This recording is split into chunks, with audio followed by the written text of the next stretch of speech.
everybody, welcome to the Daily Reads book series. I'm Christina Kristina. Please hit the like and subscribe. Let me know I'm doing a good job. This is where we read books, talk about books. No special effects here, no theme music, nothing special going on here, just reading books, talking books. And I like series books. Please check out Flashback Monday, where we're talking about books that I was reading in 2008. Don't step on my computer. And Star Trek Fridays, where we're reviewing Star Trek Next Generation, going episode to episode. There's character progression. I'm a series person. I like to do series. So anyway, I believe this is book 9 of the J.P. Beaumont series, Payment in Kind. And we're going to get some new recurring characters in this book. It's one of my better ones that I like for him, J.P. There's been a murder, a double murder, a homicide in a closet in the school office. So they come in, and this is one of the books where sometimes you have books where the murderer makes a brief appearance and then you don't see them again to the end. And then you have books where the murderer is consistently available through the whole book, but you don't know it's them yet. This is one of the ones where the murderer makes very brief, random appearances. Very, very, very brief. And you don't see it till the end. You don't see it until all the puzzle pieces are put together. So these two people have been killed in the school, a security guard and a school administrator. And so at first they're suspecting, and it was during the snowstorm too. So, and apparently they were getting harassing phone calls and stuff like that. And all this stuff went on, and JP is trying to figure all this out. In the meantime, his old partner, Ron Peters, is going through some stuff. Ron wants a little bit more in life. His current partner, Al Lindstrom, has got food poisoning. So he's out. So he's having to deal with Paul Kramer. And him and Paul Kramer do not get along at all. And Paul Kramer is going the stepping stones. He's going to be in homicide just as long as it takes him to get a promotion and get up and get out. JP is homicide forever. He's just homicide. He's fixated on solving cases. That's it. And he's ignoring life. And we're also dealing with the fact that this is after JP has admitted that he is an alcoholic and has sought treatment in the last book. He was out in Arizona. Now he's back in Seattle, and he's got to do the AA meeting. And he's got an AA sponsor. And that's one of our new recurring characters, Lars. And he's going to become a very favorite recurring character. And so they have this murder, and JP does one thing and Kramer does another thing. Kramer's always trying to one-up JP all the time. It's a constant thing through the book. But we discover that one of the husband is not who he says he is. He has an alternate identity. And we discover that the husband and the wife had an open marriage. And not only was it open, but she was gay. She was lesbian gay. So she had a lover on the side, and she was staying at another place most of the time. And her daughter was not aware of this particular situation. So, and it turns out the daughter doesn't know it, but it will come to light later on in the book that she is sort of kind of illegally adopted. And she always thought that her father was her biological father and her mother was her adopted mother.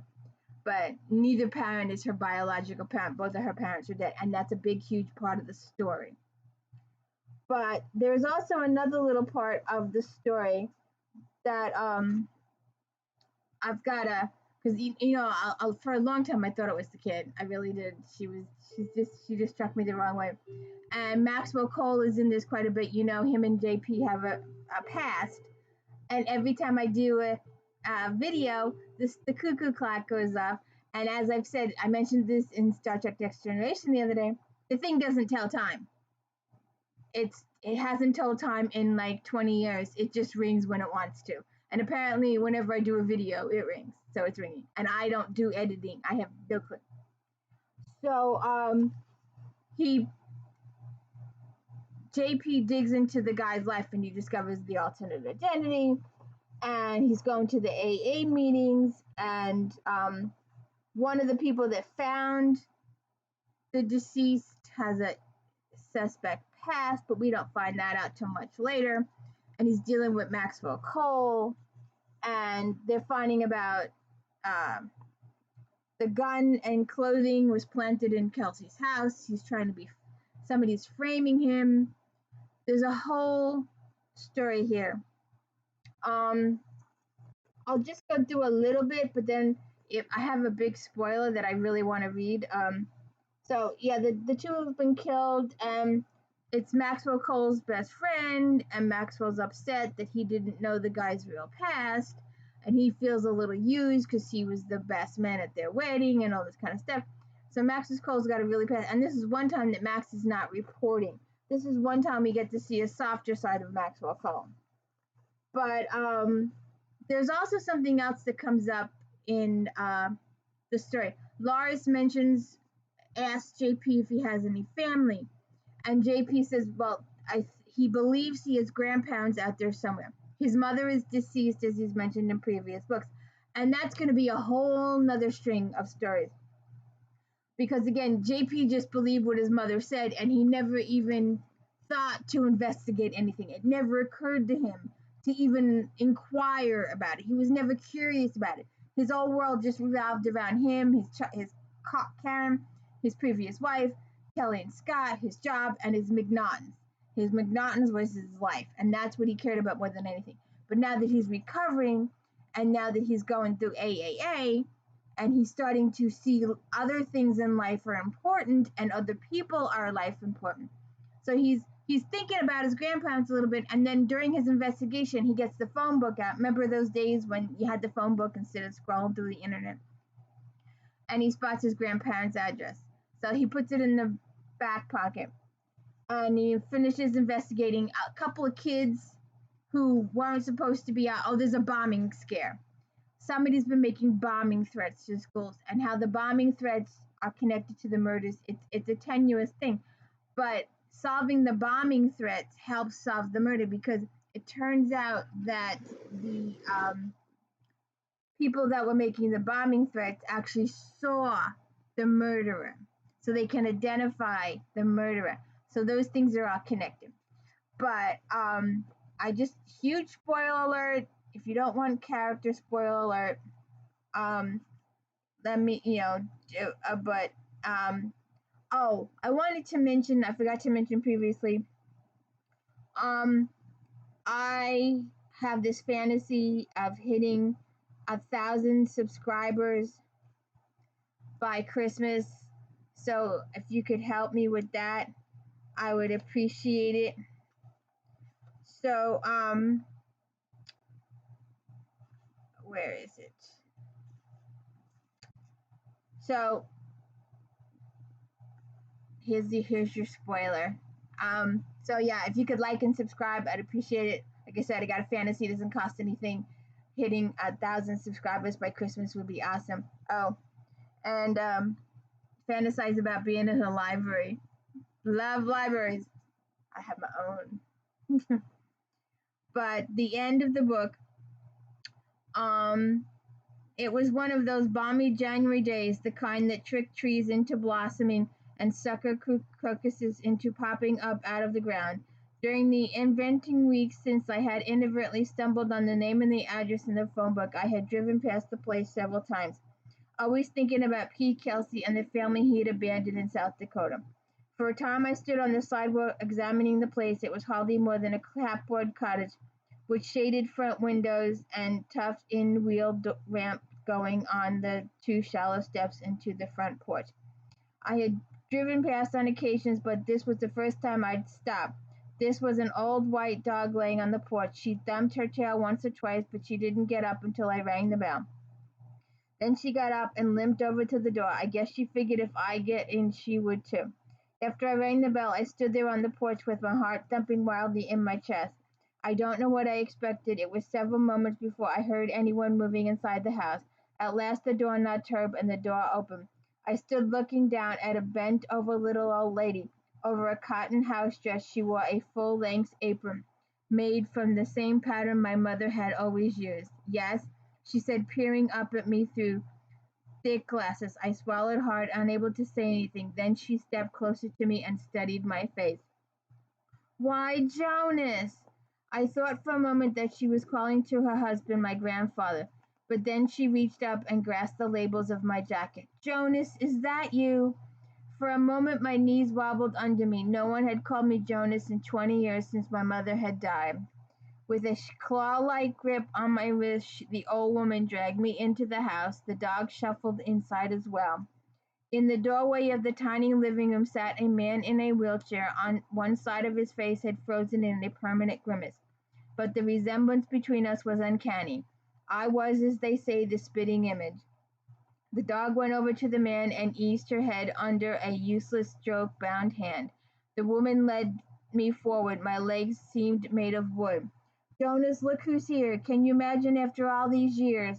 My tongue was welded to the roof of my mouth, but the old woman was used to doing all the talking in the household.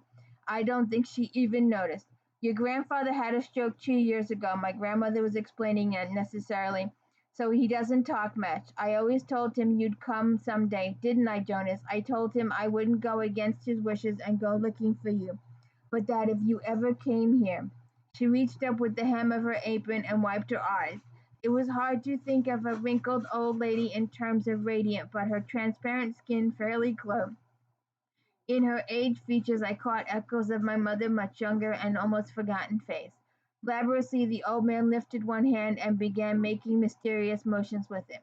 He seemed to be drawing a square in the air. "Oh," my grandmother said, "you want me to get the box?" There it was, almost imperceptible nod from the man in the chair.